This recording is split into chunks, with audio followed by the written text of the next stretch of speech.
রিফাত, ওর তো বাবা নতুন ভাড়াটিয়া এসেছে, ওদের একটু সাহায্য কর। উফ মা, এখন না, খুব ইন্টারেস্টিং সিন চলছে।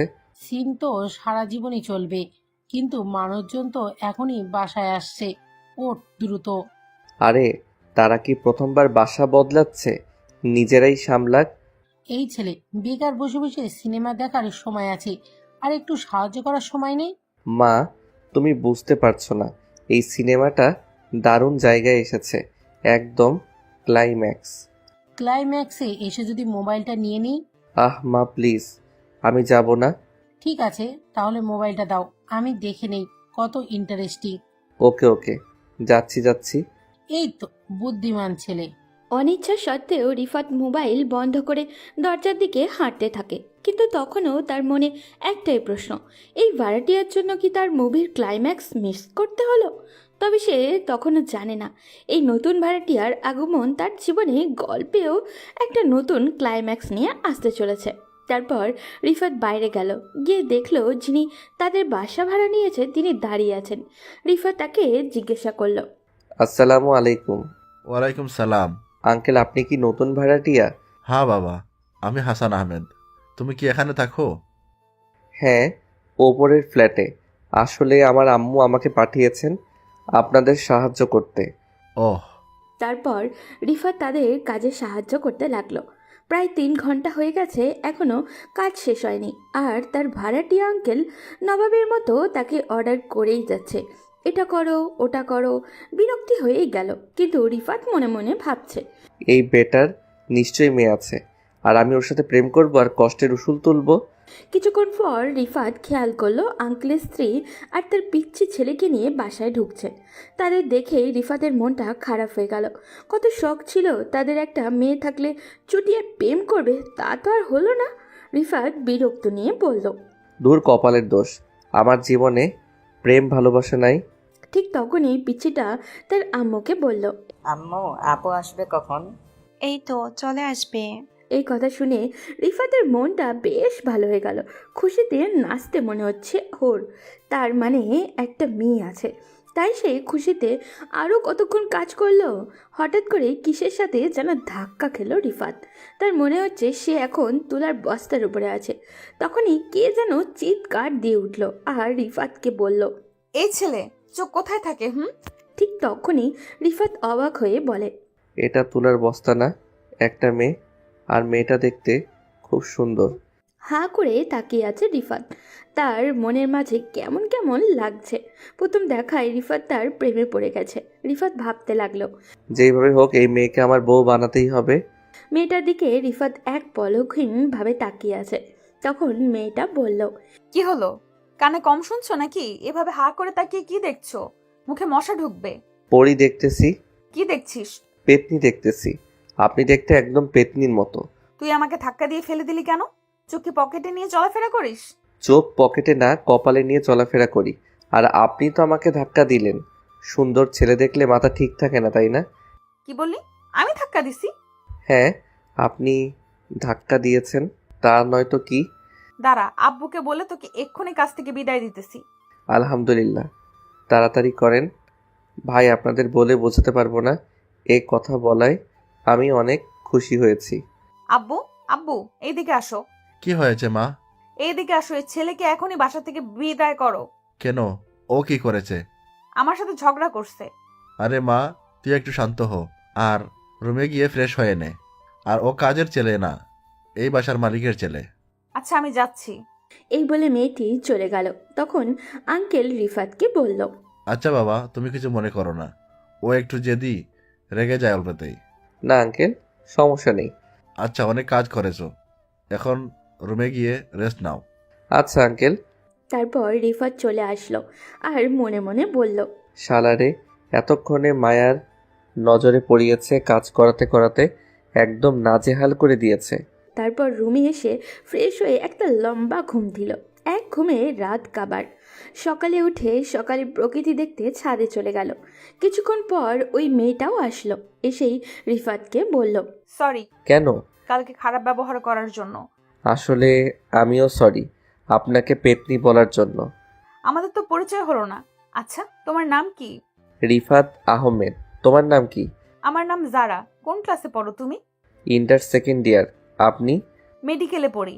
আমি তোমার সিনিয়র, সো আপু বলে ডাকবে কিন্তু। আচ্ছা ঠিক আছে। কিন্তু আমি তোমাকে তুমি করে বলবো। আচ্ছা। তারপর দুজনে মিলে অনেকক্ষণ আড্ডা দিল। আড্ডা দেওয়ার পরে রুমে চলে আসলো। রুমে এসে বসে আছে রিফাত। এমন সময় জারার আম্মু আসলো আর রিফাতকে বলল, বাবা, আমরা তো এখানে নতুন এসেছি, সুতরাং আমরা তো এখানে বেশি কিছু চিনি না। তুমি যদি যারাকে ওর মেডিকেল কলেজে দিয়ে আসতে তাহলে খুবই ভালো হবে, আমাদের নিশ্চিন্তে থাকতে পারবো। আচ্ছা আন্টি, সমস্যা নাই, আমি দিয়ে আসবো। তোমাকে অসংখ্য ধন্যবাদ বাবা। আরে ধন্যবাদ দিয়ে ছোট করবেন না, আমি তো আপনার ছেলের মতোই। এরপর আন্টি রুম থেকে চলে গেলেন। রিফাত নাস্তা করে রেডি হয়ে বের হলো, কিন্তু 2 ঘন্টা হলো বাইরে যাবার অপেক্ষায় দাঁড়িয়ে আছে সে, কিন্তু জারার কোনো দেখাই মিলছে না। রিফাত মনে মনে বলে, এই মেয়ে ডাক্তার হলে শিওর মানুষ মারবে। রোগীর কাছে যাওয়ার আগেই রোগী আল্লাহর কাছে পৌঁছে যাবে। রিফাত এইসব কথা ভাবছে, ঠিক তখনই তাকিয়ে দেখলো মহারানী জারা আসতেছে। এত লেট করতে পারে মেয়েরা, যেটা না বললেই নয়, সব কাজে লেট। কিন্তু আমার এক বোন আছে, তিনি যে কোনো কাজে আগেই রেডি হয়ে যেতেন। তার জন্য আমার পক্ষ থেকে দোয়া ও ভালোবাসা রইল। কিন্তু যারা যেভাবে সেজে নিচে আসছে, রিফাত তো পুরাই অবাক হয়ে হাঁ করে তাকিয়ে আছে। চোখের পলও সরাতেই পারছে না তার দিক থেকে। ঠিক তখনই যারা কাছে এসে তাকে বলল, কিরে, হা করে বলদের মতো তাকিয়ে কি দেখছিস? মুখ বন্ধ কর, নয়তো মশা ঢুকে যাবে। দেখি না, ভাবতেছি। কি ভাবতেছিস? তুমি কলেজে যাচ্ছ নাকি পার্কে ঘুরতে যাচ্ছ? চুপ কর বেয়াদব, যা রিক্সা ডাক দে। ওকে ডাকতেছি। ওই মামা, এইদিকে আসো। কোথায় যাবে? মেডিকেল কলেজের সামনে। ওকে উঠে তারপর যারা উঠলো আর রিফাত দাঁড়িয়ে আছে। তখন যারা তাকে বলল, কি হলো, উঠছিস না কেন? না মানে। কি এত মানে মানে করছিস? ওর তাড়াতাড়ি। রিফাত আর কিছু না বলে সোজা রিক্সায় উঠে গেল। মামা রিক্সা চালাইতেছে, রিফাত রিক্সার এক সাইডে কোণে মতো বসে আছে, আর যে কোনো সময় পড়ে যেতে পারে। তাছাড়া অনেক আনইজিও ফিল করছে ও। আর তাছাড়া কোনো মেয়ের সাথে কোনো দিন রিক্সায় ঘুরবে এটা কখনো ভাবেনি সে, তাই লজ্জা করছে প্রচণ্ড। কারণ রিফাত কখনোই কোনো দিন কোনো মেয়ের সাথে এতটা মিশতো না, এমনকি মেয়েদের সাথে কথা অবধি বলতো না। রিফাত যে ভীষণ আনইজি ফিল করছে এটা যারা বুঝতে পারলো, আর রিফাতকে বলল, কিরে, ওভাবে বসে আছিস কেন? যে কোনো সময় পড়ে যাবি তো, ঠিক হয়ে বস। না মানে। ধুর বোকা, লজ্জা পাওয়ার কিছু নেই, এদিকে চেপে বস। তখন রিফাত আর কিছু না বলে চেপে বসলো, কিন্তু বুকের ভিতর কেমন জানি ধুকধুক করছে ওর। রিফাত কোনো মতে জারার কলেজের সামনে পর্যন্ত গেল। ভাড়াটা জারাই দিচ্ছে। অবশ্য রিফাত দিতে চেয়েছিল, কিন্তু জারা বলল আমি দিচ্ছি, তাই রিফাত আর কিছু বলল না। এমন সময় জারার বান্ধবীরা দেখলো তাদের। দেখেই একটা বান্ধবী বলল, আরে যারা, এটা আমাদের দুলাভাই নাকি? ও তোদের দুলা ভাই না, তোদের ছোট ভাই। ওহ। তারপর যারা রিফাতকে সবার সাথে পরিচয় করিয়ে দিল। তারপর যারা তার ক্লাসে চলে গেল। রিফাতও চলে আসলো ও তার কলেজ ক্যাম্পাসে। আসতেই তার বন্ধুরা তাকে বলল, মামা, ট্রিট দে তাড়াতাড়ি। কিসের ট্রিট? ওরে আমার নেকা শোনা রে, কিছু বুঝো না, ফিডার খাও, তাড়াতাড়ি ট্রিট দে আমাদেরকে। আরে শালা, সোজাভাবে বল, কিসের ট্রিট? ডুবে ডুবে জল খাও, মনে করছো আমরা কিছুই জানি না? তুই রিলেশন করছিস, সো ট্রিট দাও মামা, কোনো ফাঁকিবাজি চলবে না। মানে কি বলছিস? আমি কখন কার সাথে রিলেশন করলাম? কি যাতা বলছিস? আমি কিছুই বুঝতে পারছি না। তারপর তার বন্ধুরা তাকে একটা ভিডিও দেখালো। রিফাত আর যারা যে রিক্সায় করে আসছিল সেই ভিডিওটা দেখে রিফাত তো বন্ধুদেরকে বলল, আরে ভাই বিশ্বাস করো, এটা আমার জিএফ না। তোর জিএফ না হলে এক রিক্সায় করে আসবি কেন? আর ইয়ার বিশ্বাস কর, আমার পুরোটা বলতে না দিয়ে এক বন্ধু বলে উঠলো, শালাকে ধরে ক্যান্টিনে নিয়ে চল, দেখি ট্রিট না দিয়ে যাবে কোথায়।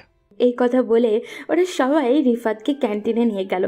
শালারা এমন খাওয়া দিতেছে, আমার মনে হয় এত খাবার জীবনেও খাই নাই।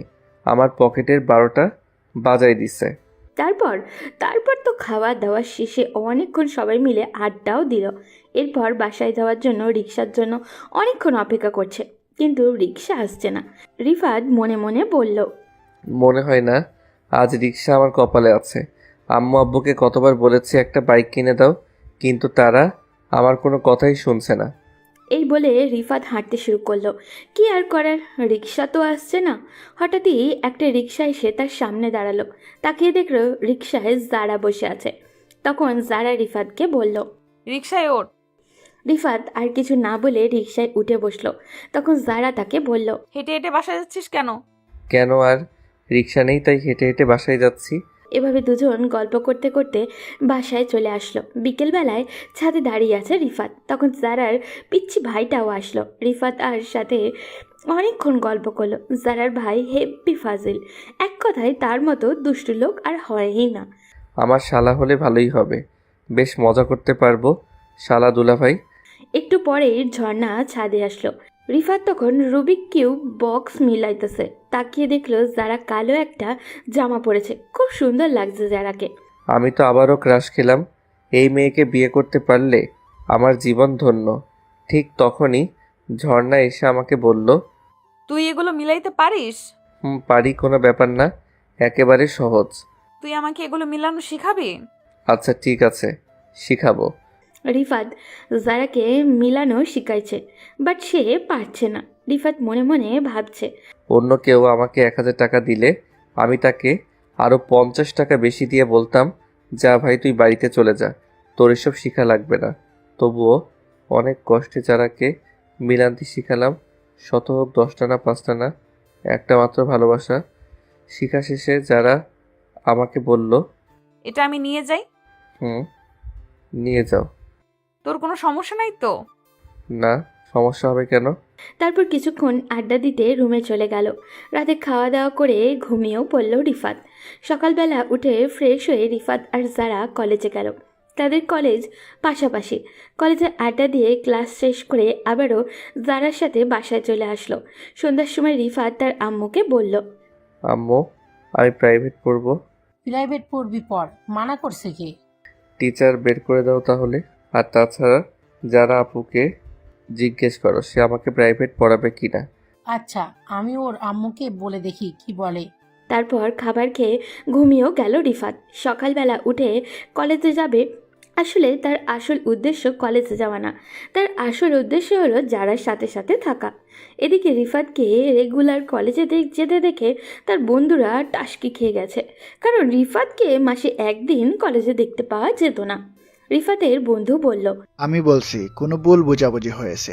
আমাদের সামনে যে বসে আছে এটা রিফাত না, এটা রিফাতের ডুপ্লিকেট। আরে অত অবাক হচ্ছিস কেন? মাঝে মাঝে ভালো হয়ে যাওয়া কি খারাপ নাকি?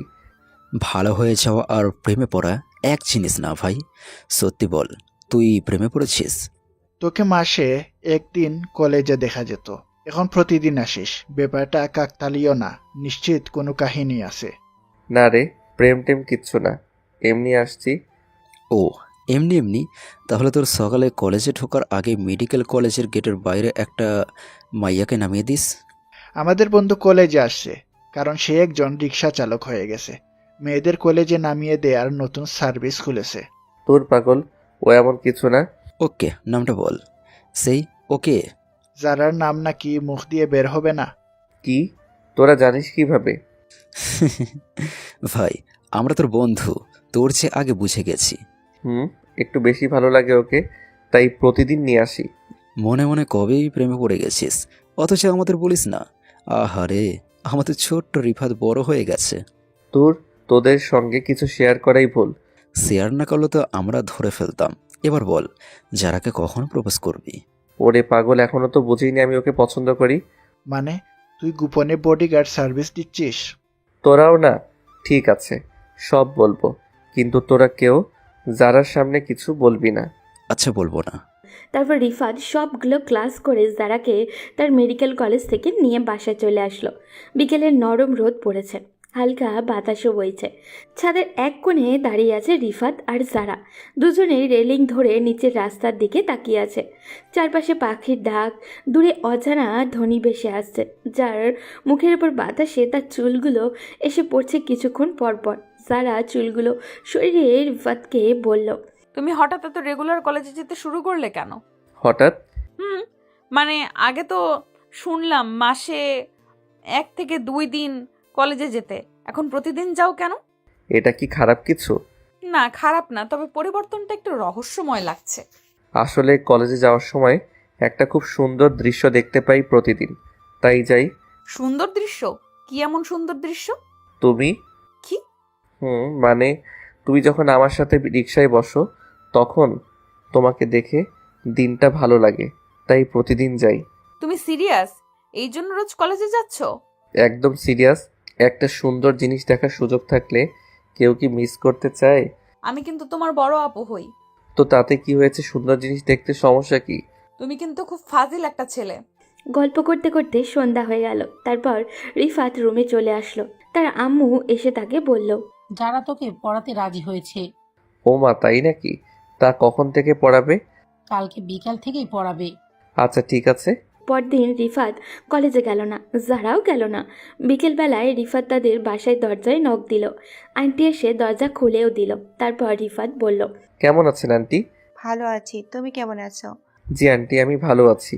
আচ্ছা, যারা আপু কোথায়? ও রুমে আছে। আচ্ছা, তাহলে আমি যারা আপুর রুমে যাই। আচ্ছা যাও। তারপর রিফাত ওর রুমের দিকে গেল। দরজা বন্ধ, তাই দরজায় নক করলো, কিন্তু কেউ খুলল না। তাই রিফাত নিজেই দরজা ধাক্কা দিয়ে ঢুকে গেল। রুমে ঢুকে দেখলো যারা গোসল শেষ করে তোয়ালে পরে আয়নার সামনে দাঁড়িয়ে আছে। হঠাৎই তোয়ালে সরিয়ে ফেললো। রিফাত জারার এই অবস্থা দেখে ভ্যাবাচাকা খেয়ে গেল। একটু পরেই যারা রিফাতকে আয়নায় দেখলো। যারা রিফাতের দিকে তাকিয়ে একটা চিৎকার দিয়ে বলল, আম্মু, আম্মু। রিফাত যারা চিৎকার করা দেখে সেও চিৎকার করে বলতে লাগলো। আন্টি। রিফাত চিৎকার করার দেখে যারা বলল, কিরে, তুই আম্মুকে ডাকছিস কেন? তুমি একা ডাকতেছো তাই, যদি শুনতে না পাই তাই একটু হেল্প করলাম। দাঁড়া, আজকে তোর খবর আছে। কথাটা বলে ওয়াশরুমে ঢুকে গেল। রিফাত তখন বসে আছে। কিছুক্ষণ পর আম্মু আসলো। এসেই বলল, বাবা কি হয়েছে? ঝর্ণা চিৎকার করলো কেন? আসলে আন্টি আপুর টিকটিকি দেখতেছে, তাই ভয় পেয়ে এভাবে চিৎকার করছিল। ও আচ্ছা, আমি তাহলে আসি। কথাটা বলে আন্টি চলে গেল। রিফাত রুমেই বসে আছে। একটু পরই যারা ওয়াশরুম থেকে বের হলো। এরপর এসে তার কলার ধরে বলল, তুই এত বড় বেয়াদব কেন? আমি কি করেছি? অন্য কারো রুমে ঢুকতে হলে নক দিয়ে ঢুকতে হয়, সেটা তুই জানিস না? আমি ঢোকার আগে নক দিছিলাম, কিন্তু তুমি দরজা খুলোনি, পরে আমি ঢুকে পড়েছি। এবার আমার কলারটা ছাড়ো। তুমি টিচার না মাইয়া গুন্ডি?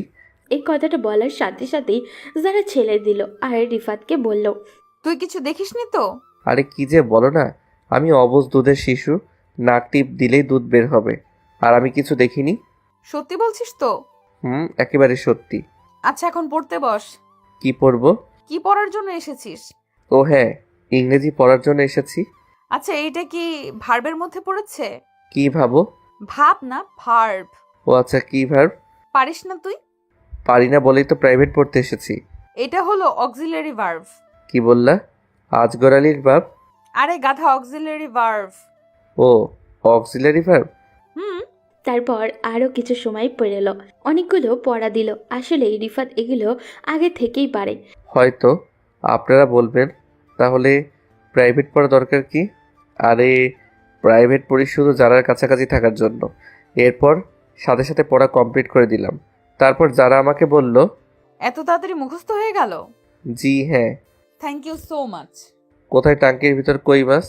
আরে একটু মজা করলাম তোমার সাথে। ও তাই নাকি? আচ্ছা, কালকে এগুলো শিখে আসবি কেমন? ওকে। আপু, যাওয়ার সময় একটা কথা বলো। বল। তোমার কোমরে যে ছোট্ট কালো তিলটা না, ওইটা খুব সুন্দর। তার মানে তুই সব দেখে ফেলেছিস? না, আমি কিছু দেখিনি। তাহলে তিলটা দেখলে কিভাবে? দাঁড়া বেয়াদব।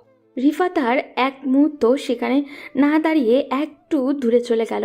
রিফাত কলেজে যাওয়ার সময় একসাথেই যায়, আবার বাসায় আসার সময় একসাথেই আসে। বিকেলবেলায় প্রাইভেট পড়ার উদ্দেশ্য শুধু যারাকে দেখার জন্য, আর কিচ্ছুই না। আবার প্রাইভেট পড়া শেষে ছাদে দুজন মিলে আড্ডাও দেয়। এক কথায় যারার সাথে সারা দিন চিপকে থাকে রিফাত। এইভাবে 3 মাস চলে গেল। এর মধ্যে রিফাত যারাকে অনেক ভালোবেসে ফেলেছে, যা তার মুখের ভাষায় প্রকাশ করা প্রায়ই অসম্ভব। কারণ রিফাত যাকে ভালোবাসে সে এক বুক সমুদ্র নিয়ে ভালোবাসে, আর ওই ভালোবাসার কোনো সীমানা নেই। কেউ যদি আমার ভালোবাসার সীমানা খুঁজতে যায়, যুগ যুগ কেটে যাবে আমার ভালোবাসার সীমানা, তবু খুঁজে পাওয়া অসম্ভব। তাই সে ভাবছে এবার ঝর্ণাকে মনের কথাটা বলে দেওয়াই দরকার।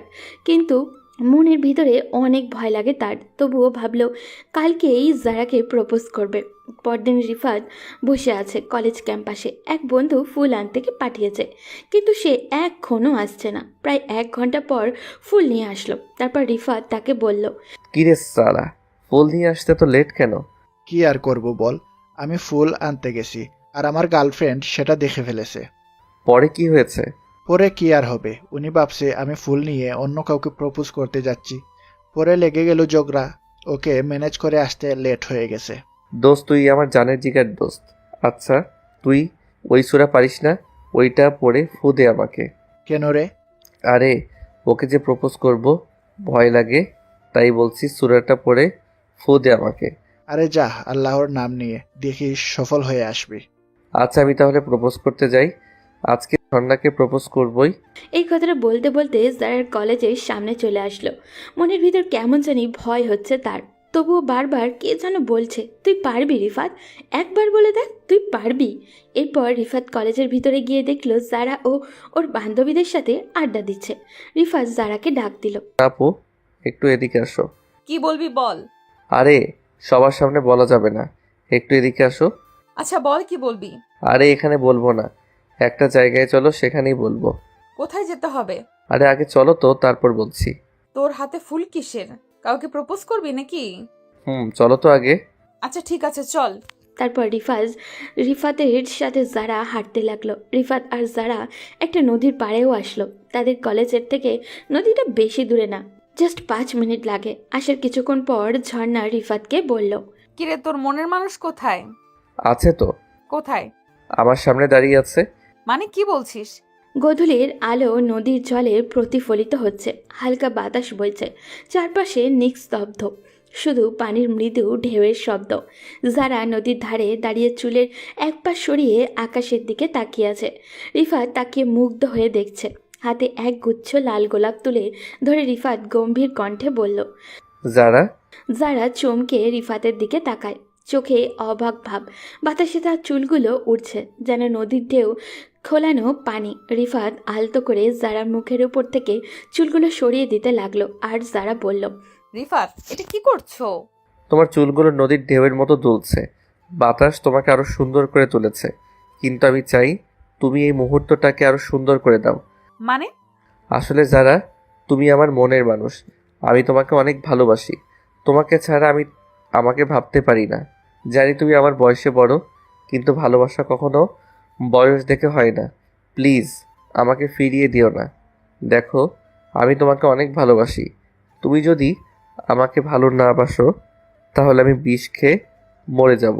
এই কথাটা বলে শেষ করতে না করতেই যারা রিফাতকে ঠাস করে 2 গালে বসিয়ে দিল এবং বলতে লাগলো, লজ্জা করে না আমাকে এগুলো বলতে? কি করে ভাবলি আমি তোর মতো একটা পিচ্চির সাথে প্রেম করব? নাক টিপ দিলেই দুধ বের হবে, আর কি বললি মরে যাবি? আসলে আমি 40টা খাই না অনেক দিন ধরে। কি? কিন্তু এই আশা তোমার কোনোদিনও পূরণ হবে না। কেন রে, আমার এই আশা পূরণ হবে না? আমার বাবা যে কিপটে, 40টা কখনো করবে না। লজ্জা করে না হাসতে? আসলে আমার লজ্জা শরম একটু কমই। ভালো, তুই থাক। এই কথাটা বলে যারা চলে যেতে লাগলো। রিফাতও যারার সাথে সাথে যেতে লাগলো। যারা একটা রিক্সা নিল বাসায় যাওয়ার জন্য। রিফাত যে রিক্সায় উঠতে যাবে ঠিক তখনই যারা বলতে লাগলো, তুই রিক্সায় উঠেছিস কেন? বাসায় যাব তাই। একা একা যা, আমার সাথে না। এই কথাটা বলেই যারা চলে গেল। রিফাতের মনটা খুব খারাপ হয়ে গেল, কারণ সে এই প্রথম প্রপোজ করছে কাউকে, বাট রিজেক্ট করে দিয়েছে। মনটা কে সান্ত্বনা দিল ও, কিন্তু কেন জানি বলছিল একবার না পারলে দেখো শতবার, সেও হাল ছেড়ে যাওয়ার পাত্র নয়। এবার যেহেতু হয়নি, পরে অবশ্যই হবে। তারপরে রিফাত আরও একটা রিক্সা করে বন্ধুদের কাছে চলে গেল। বন্ধুদের কাছে যেতেই তাই বলল, কি বন্ধু, কাজ হয়ে গেছে? এখন ট্রিট দিবি, কোনো কথা শুনবো না। কাছে আয়। কাছে আসতেই ঠাস ঠাস করে 2টা চর বসিয়ে দিল রিফাত। তারপর তার বন্ধু তাকে বলল, আমাকে মারলি কেন? শালা, তুই কি সূরা পড়ে ফু দিছস? কোনো কাজ হয়নি। আরে যতটুকু পারছি ততটুকু পরেই ফু দিছি।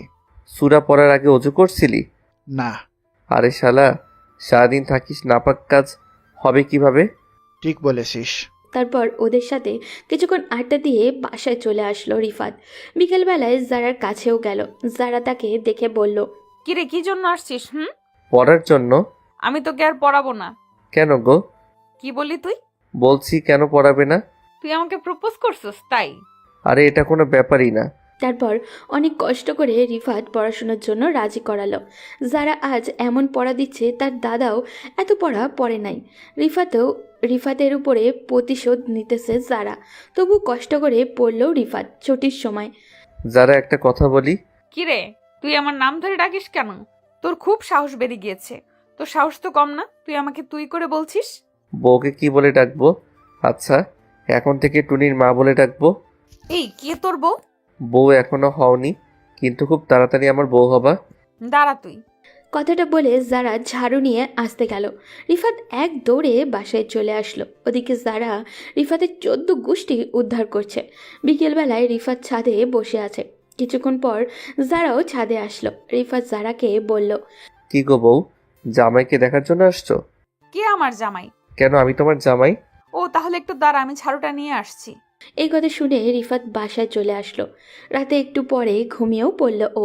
সকালবেলায় যারা কলেজে যাবে রিফাত তার পিছু নিল। যারা সাথেও গেল আর ভালোবাসার কথাও বলতে লাগলো। এরপর একটা রিক্সা নিয়ে চলে গেল ও। ক্লাস করতে কিছুই মন চাইছে না রিফাতের, তাই ক্লাস না করেই বাসায় চলে আসলো। বিকেলবেলায় প্রাইভেট পড়তে গিয়ে আবারও প্রপোজ করলো। আবারও 2টা চড় বসিয়ে দিল তার গালে আর বলল, তোকে আর প্রাইভেট পড়াবো না।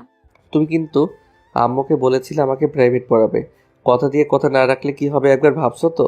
তারপর যারা আর কিছু না বলে বাধ্য হয়ে রিফাতকে পড়াতে লাগলো। রিফাত যারার পিছু সারা দিন লেগে থাকে আর যারা যেখানে রিফাত সেখানে। এভাবে আরও 3 মাস চলে গেল। এই 3 মাসে হাজারো বার প্রপোজ করেছে রিফাত। কখনো চড় খেয়েছে, কখনো দৌড়ানি, আর কোনো হিসাব নেই।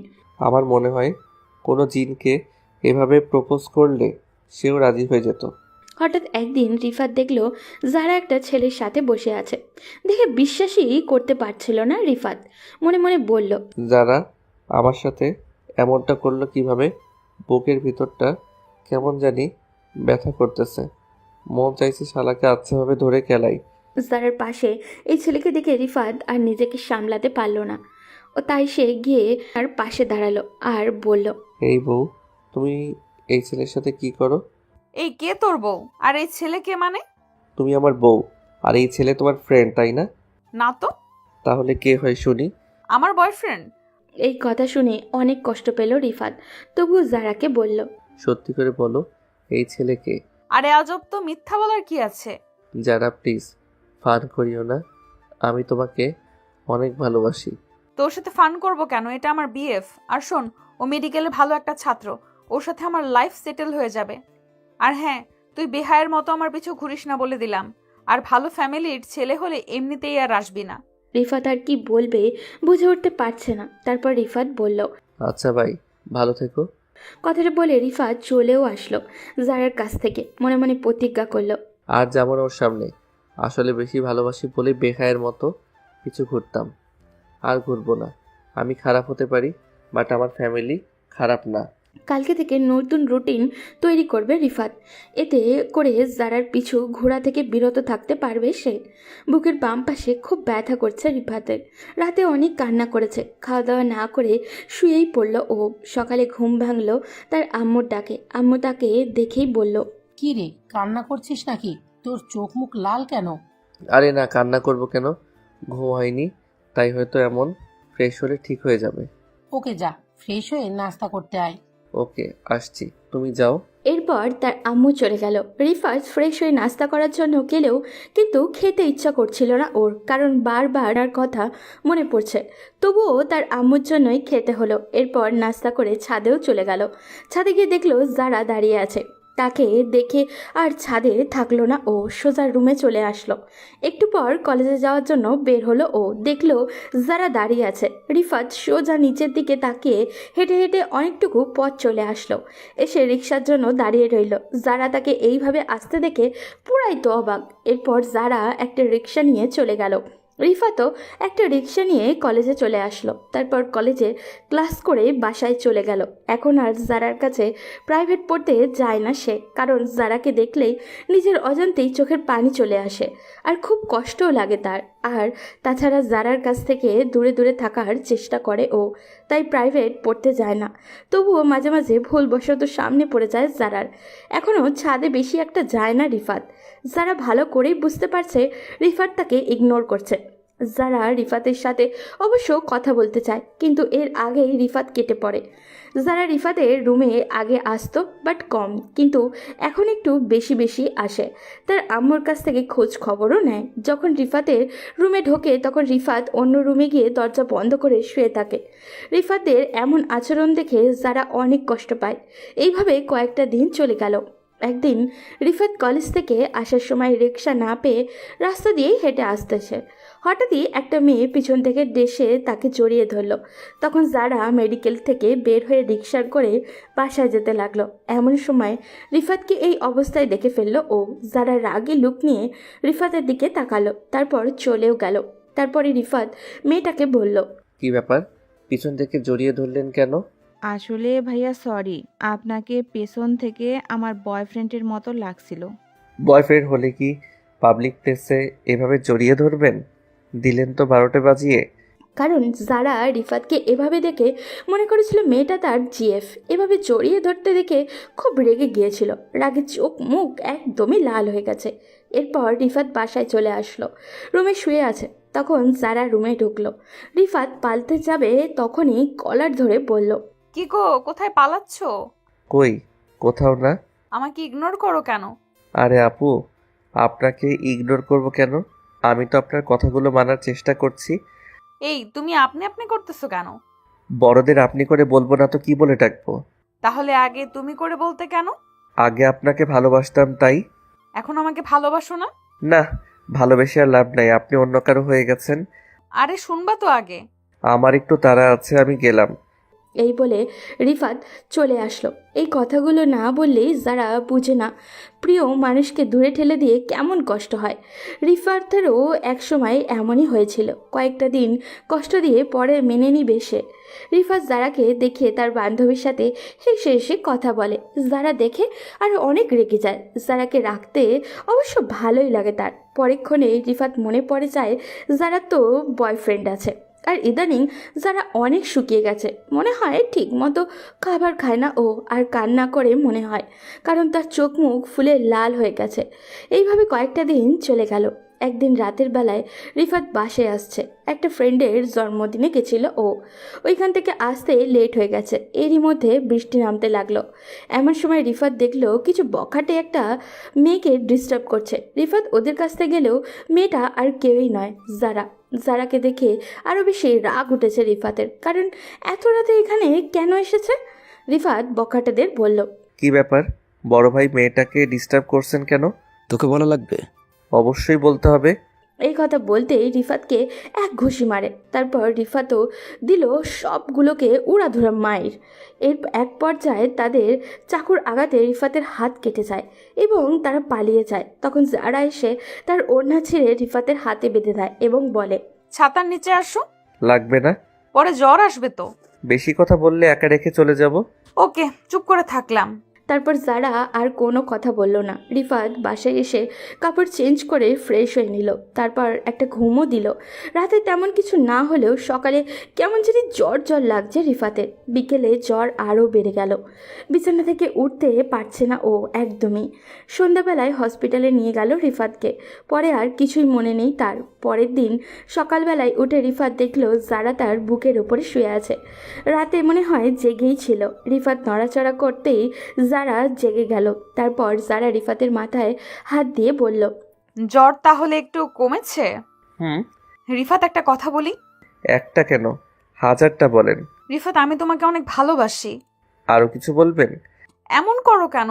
সত্যি আমি তোমাকে অনেক ভালোবাসি। আমি ভালোবাসি না, এখন আসতে পারেন। এরপর যারা কান্না করতে করতে চলে গেল। রিফাত ভাবল, আর ওকে কাঁদানো যাবে না, 2 দিন পর ওর জন্মদিন, ওকে মেনে নিব। এইসব ভাবতে ভাবতে রিফাতের আম্মু এসে বলল তাকে, কি রে, যারাকে কি বলেছিস কান্না করতে করতে চলে গেল? কই কিছু বলিনি। মেয়েটা কত লক্ষ্মী, সারাটা রাত ঘুমায়নি। না ঘুমিয়ে তোর সেবা করেছে। এরপর হসপিটাল থেকে বাসায় চলে আসলো। দেখতে দেখতে প্রায় 2 দিন চলে গেল। জারার জন্মদিন চলে আসলো। তারপর রিফাত রাতে কল দিলেও জারাকে 5বারের মাথায় কল রিসিভ করলো ও। তারপর রিফাত বলল, যারা একটু ছাদে আসো প্লিজ। এত রাতে কেন ছাদে আসবো? আসতে বলেছি, আসো। একটু পর রিফাত ছাদে চলে আসলো। ঝর্ণা আসার সাথে সাথেই রিফাত ছাদে লাইট জ্বালিয়ে দিল। টেবিলে একটা জন্মদিনের কেক আছে। এগুলো সব আগেই প্ল্যান করে রেখেছে রিফাত। তারপর রিফাত জারাকে উইশ করলো আর একটা আংটি দিয়ে প্রপোজ করলো। আই লাভ ইউ যারা। এভাবে হবে না। তাহলে কিভাবে? আগে গোলাপ ফুল নিয়ে আসো। এত রাতে কোথায় পাবো গোলাপ ফুল?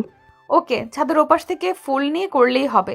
তারপর রিফাত ছাদের এক পাশ থেকে ফুল আনলো আর জারাকে প্রপোজও করলো। I love you, do you love me? I will marry you, you will marry me. Kiss, love you too. তারপর দোল্লায় বসে আছে দুজন। যারা রিফাতের কাঁধে মাথা রেখে বসে আছে।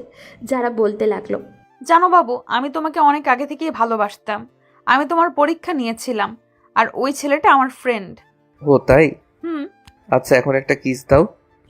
যে যারা রিফাতকে কিস দিতে যাবে তখনই জারার ভাই এসে হাজির।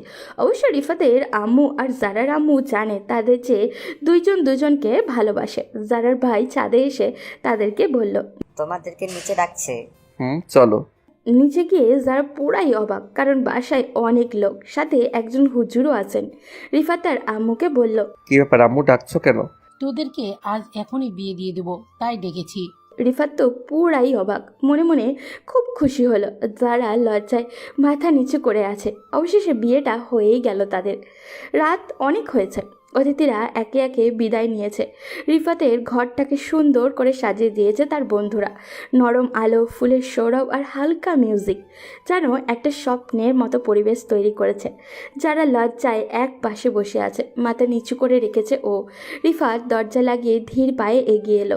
এই যে ডাক্তার ম্যাডাম, এভাবে চুপচাপ বসে আছো কেন? মনে হচ্ছে যেন ক্লাস টিচারের সামনে দাঁড়িয়ে আছো। চুপ করুন।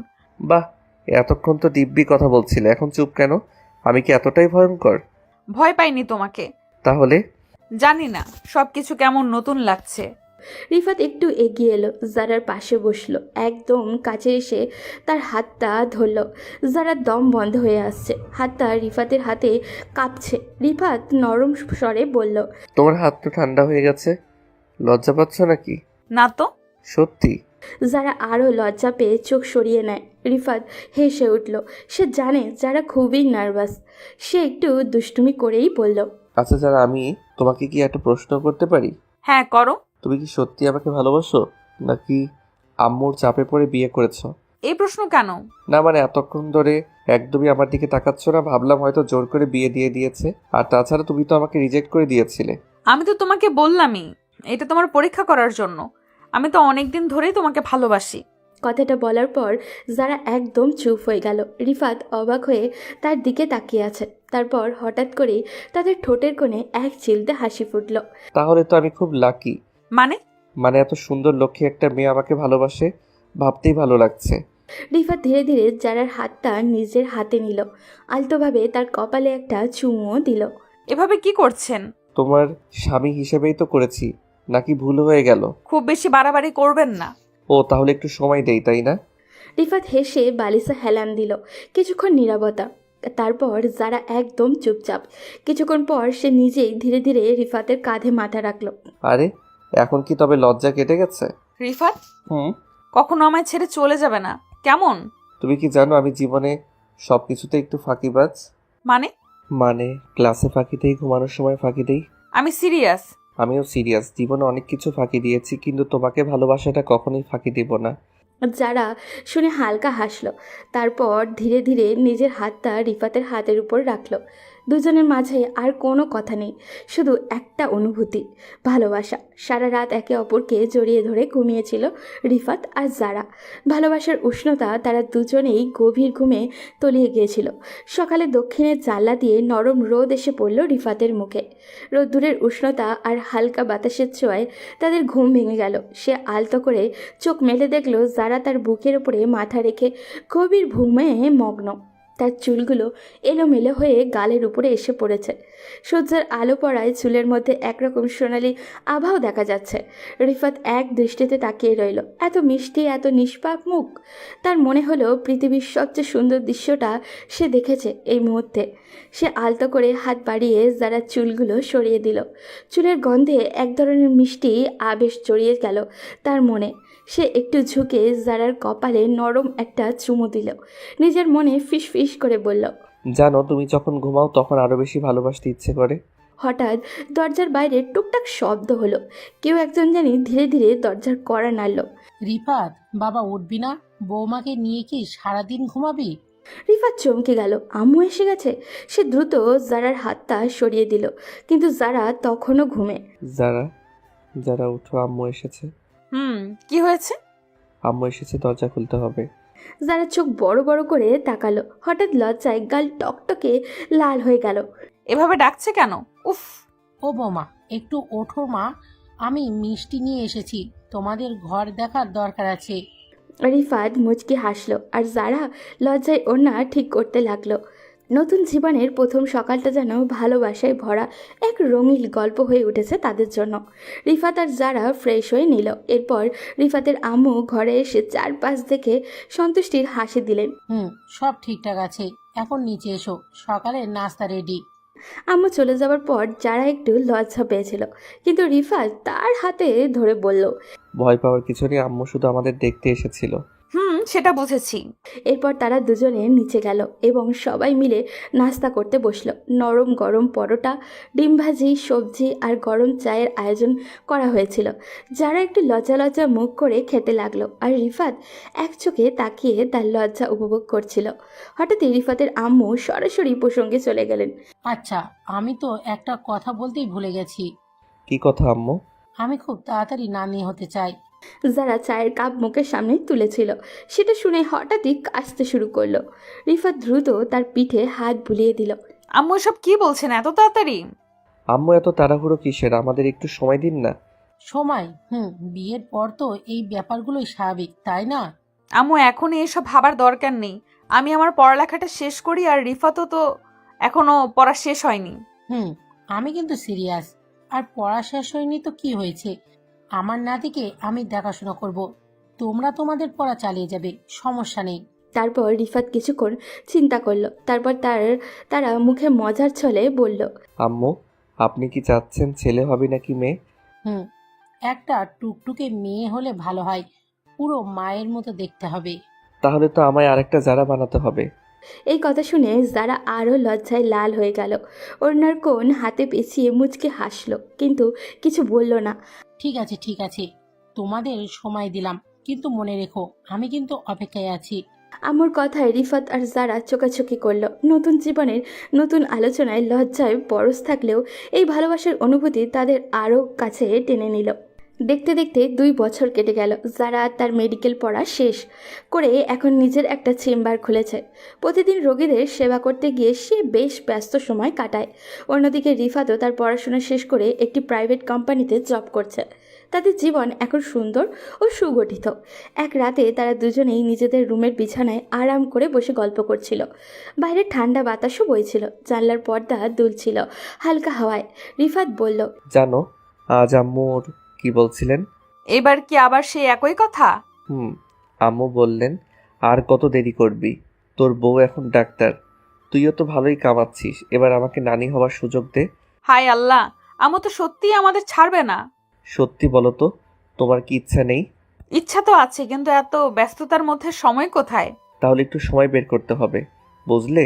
আমি ভাবছিলাম একটা সুন্দর হানিমুন প্ল্যান করলে কেমন হয়। হানিমুন?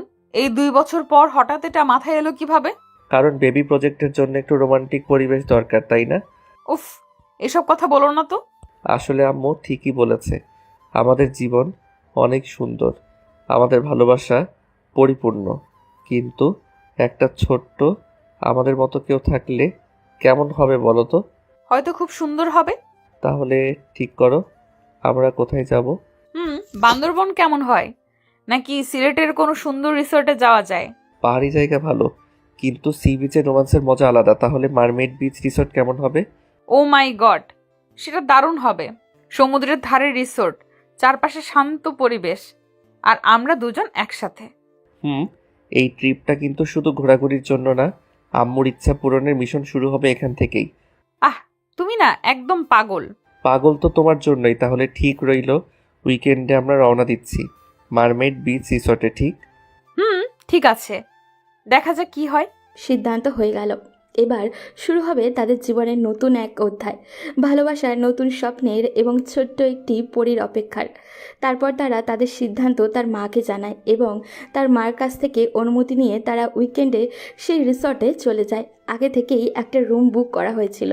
রিফাত এবং তাদেরকে বলেছিল হানিমুনের জন্য, সুন্দর করে রুমটি সাজানোর জন্য। রিফাত আর যারা হাতে হাত ধরে রিসর্টের রুমে প্রবেশ করলো। দরজাটা খুলতেই এক মিষ্টি সুগন্ধ তাদেরকে ঘিরে ধরল। চারপাশে ছড়ানো লাল গোলাপের পাপড়ি, মৃদু হলুদ গাঁদা ফুলের সাজ, আর রুমের কোণায় মৃদু জ্বলতে থাকা মোমবাতি আলো পুরো পরিবেশটাকে যেন এক স্বপ্নময় জগতে পরিণত করেছে। জানলা দিয়ে দেখা যাচ্ছে দূরে সাগরের ঢেউ শান্ত গর্জনে তীরে এসে আছড়ে পড়ছে, আর চাঁদের আলো পড়েছে নরম সাদা বিছানার উপরে। যারা রুমে ঢুকতেই অবাক হয়ে গেল। ও মাই গড রিফাত, এটা তো একদম সিনেমার মতো। তুমি এগুলো সব প্ল্যান করেছো? প্ল্যান তো আগেই করেছিলাম, কিন্তু তোমার এক্সপ্রেশনটা দেখার জন্য অপেক্ষা করছিলাম। সত্যি বলছি, এটা একদম আমার স্বপ্নের মতো হয়েছে। শুধু সাজানো রুম দেখে এত খুশি?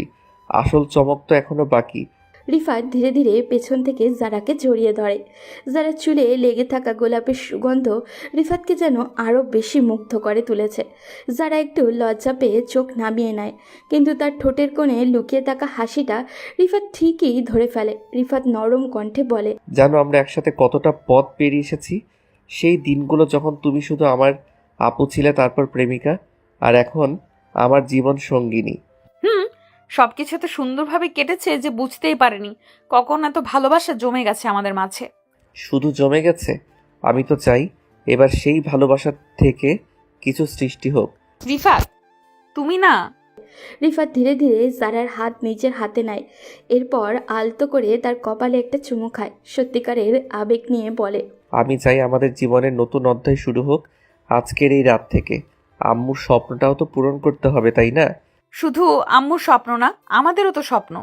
রিফাত হাসে, তারপর জারার মুখের দিকে তাকিয়ে থাকে। চারপাশে রোমান্টিক পরিবেশ, হালকা হালকা বাতাসে দুলতে থাকা পর্দা, মোমের আলোয় আলো ছায়ার খেলা, সব মিলিয়ে মুহূর্তটা যেন এক পরিপূর্ণ ভালোবাসার চিত্র আঁকছে। রিফাত ধীরে ধীরে জারার মুখের কাছে আসে। তাদের নিঃশ্বাস মিলেমিশে এক হয়ে যায়। জারা লজ্জায় চোখ বন্ধ করে ফেলে। রিফাত তার কপালে আলতো করে চুমু দেয়, তারপর মৃদু স্বরে বলে, আমি চাই আমাদের ভালোবাসার সবচেয়ে সুন্দর প্রতিফলন আসুক এই পৃথিবীতে, আমাদের ভালোবাসার সাক্ষী হয়ে। যারা কিছু বলে না, শুধু রিফাতকে আরও শক্ত করে জড়িয়ে ধরে। বাইরে সমুদ্রের ঢেউ আরও উত্তাল হয়ে ওঠে, যেন প্রকৃতিও তাদের ভালোবাসার সাক্ষী হতে চায়। জানলার পর্দা বাতাসে উঠতেই থাকে, মোমবাতির আলো একটু একটু করে কমে আসে। এভাবেই শুরু হয় রিফাত ও জারার নতুন এক অধ্যায়, ভালোবাসার নতুন জীবনের নতুন এক অতিথির অপেক্ষায়। এভাবেই দুজনের ভালোবাসা কেটে যায় প্রায় 9টি মাস। ভালোবাসার প্রতিটি মুহূর্ত যেন ছিল অমূল্য।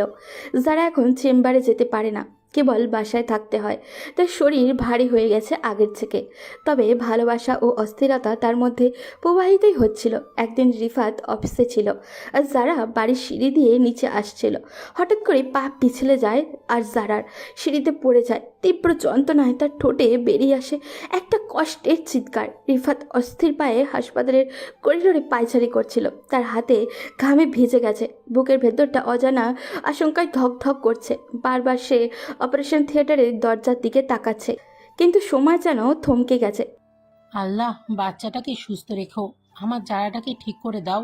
ঠিক তখনই অপারেশন থিয়েটারের দরজা খুলে গেল। একজন ডাক্তার ধীর পায়ে বেরিয়ে এলেন। তার মুখে এক ধরনের প্রশান্তি ফুটে উঠেছে, কিন্তু চোখে কিছুটা চিন্তার স্পষ্ট। শুভ সংবাদ, বাচ্চাটি সম্পূর্ণ সুস্থ আছে। একটি ফুটফুটে কন্যা সন্তান হয়েছে। রিফাতের চোখে আনন্দের জলে চলে এলো, কিন্তু ডাক্তার তখনও থেমে যাননি। তবে মায়ের অবস্থা এখনও স্থিতিশীল নয়। প্রচুর রক্তক্ষরণ হয়েছে, তার শরীর খুব দুর্বল। আমরা আপ্রাণ চেষ্টা করছি, তবে আপনারা সবাই দোয়া করেন। আমি কি একবার দেখতে পারবো? এখনই নয়, কিন্তু কিছুক্ষণ পর আমরা তাকে আইসিইউতে স্থানান্তর করব। তখন দেখা যাবে। রিফাতের পা যেন আর তাকে ধরে রাখতে পারছিল না। সে ধপ করে চেয়ারে বসে পড়ল, মাথা নিচু করে 2 হাতে মুখ চেপে ধরল। তার কল্পনাতেও আসেনি যে এত আনন্দের দিনে তার জীবনের সবচেয়ে গুরুত্বপূর্ণ মানুষটি জীবন মৃত্যুর সন্ধিক্ষণে থাকবে। রিফাতের আম্মু কাঁদতে কাঁদতে আল্লাহর কাছে দোয়া করতে থাকলেন। হে আল্লাহ, আমার বৌমাটাকে সুস্থ করে দাও। ওর জন্যই তো আজ আমাদের ঘর আলোয় ভরে উঠেছে। রিফাতের মাথা তুলে মায়ের দিকে তাকালেন, তারপর ধীরে ধীরে উঠে দাঁড়িয়ে গভীর শ্বাস নিয়ে বললেন, না, আমার যারা আমাকে ছেড়ে যেতে পারে না, সে ঠিক সুস্থ হয়ে উঠবে, আমাদের মেয়ের জন্য, আমাদের ভালোবাসার জন্য। সে জানালার পাশে দাঁড়িয়ে চোখ বন্ধ করলো, মনে মনে শুধু একটাই প্রার্থনা, হে আল্লাহ, আমার ভালোবাসাকে ফিরিয়ে দাও আমাদের নতুন জীবনের জন্য। করিডোরের বাইরে তখন প্রথম সকালবেলার আলো ফুটছিল। নতুন সূর্যোদয় আলো কি নতুন জীবনের বার্তা নিয়ে আসবে কে জানে। পরদিন সকালে হাসপাতালের পরিবেশ ছিল একেবারে পরিবর্তিত। রিফাত তখনও গভীর উদ্বেগে ছিল। গত রাতে তার কাছে যেন একটা দীর্ঘ স্বপ্নের মতো মনে হয়েছিল। গত রাতের অপারেশন থিয়েটারের কঠিন মুহূর্তগুলো তাকে অনেক কিছু শিখিয়েছিল, কিন্তু আজ দিনটা একটু আলাদাই ছিল। ডাক্তার এসে বলেছেন যে যারা অনেকটাই সুস্থ হয়ে উঠেছে এবং তাকে আইসিইউ থেকে বের করে সিটে দেওয়া হয়েছে। রিফাত কিছুতেই অপেক্ষা করতে পারছিল না। সে তড়িঘড়ি করে রুমে ঢুকে গেল। চুপচাপ দাঁড়িয়ে থাকতে থাকতে তার চোখে দেখা গেল এক ধরনের গভীর কষ্ট আর বিস্বস্তির মিশ্রণ। আর তখনই যারা মিষ্টি করে তাকে দেখল। তুমি তুমি আসছো? আমার জন্য এত চিন্তা করছিলে? রিফাত তার পাশে গিয়ে বসলো, কাঁধে হাত রাখলো। তার চোখের মধ্যে অদ্ভুত এক জোয়ার যেন ভেসে উঠেছিল। তুমি জানো, যখন তোমার চিৎকার শুনেছিলাম মনে হচ্ছিল পৃথিবীটাই থেমে গেছে। আমি ভেবেছিলাম আমি তোমাকে হারাবো। যারা চোখ বন্ধ করে একটু গভীর শ্বাস নিল। তার চোখে এক ধরনের শান্তি আর হৃদয়ের অদ্ভুত এক প্রশান্তি। সে রিফাতের হাত শক্ত করে ধরল, যেন আরও একবার তার উপস্থিতি অনুভব করতে চায়। আমি জানি তুমি আমার পাশে আছো। তোমার ভালোবাসা আমাকে শক্তি দিয়েছে। এখন আমি বাচ্চার জন্য সবকিছু করতে পারবো। তুমি জানো, এটা আমাদের জন্য সবচেয়ে বড় উপহার। হ্যাঁ, আমাদের ছোট্ট পরী এসেছে, আমাদের দুনিয়ার সব থেকে মূল্যবান রত্ন। তাদের চোখে চোখ রেখে কিছুক্ষণ একে অপরকে অনুভব করলো। তারপর কিছু ঘন্টা পর তাদের ছোট্ট বাচ্চাটাকে হাসপাতালের পরিচর্যা করা এনে দিলেন। রিফাতে আর যারা তাকে একে অপরের কাছে তুলে ধরলেন। শিশুটির ছোট্ট ছোট্ট হাত পা মিষ্টি মুখের দিকে তাকিয়ে তাদের চোখে জল চলে এলো। জীবনের সবচেয়ে সুন্দর মুহূর্ত ছিল এটি, তাদের ভালোবাসার ছোট্ট প্রমাণ, তাদের নতুন জীবনের প্রথম পদক্ষেপ। যারা মেয়েটির মুখে আলতো করে চুমু দিয়ে বলল, তুমি আমার পৃথিবী, তুমি আমার সব কিছু। তোমার সঙ্গে শুরু হবে আমাদের নতুন জীবন। তুমি জানো, আমাদের ভালোবাসার শক্তিতে সব কিছু সম্ভব। আমি তোমাদের দুজনকে পৃথিবীর সবচেয়ে সুখী মানুষ বানাবো। আমি জানি তুমি সেই ভালোবাসার রাজা। দুজন একে অপরের দিকে তাকিয়ে রইল। তাদের চোখে ছিল অগণিত কথা, অগণিত অনুভূতি। এখন তারা ছিল একসাথে, এক পরিবার, এক নতুন পৃথিবী গড়ার পথে। এভাবেই তাদের ভালোবাসার পরিসমাপ্তি ঘটল, নতুন এক অধ্যায়ের সূচনাও হলো।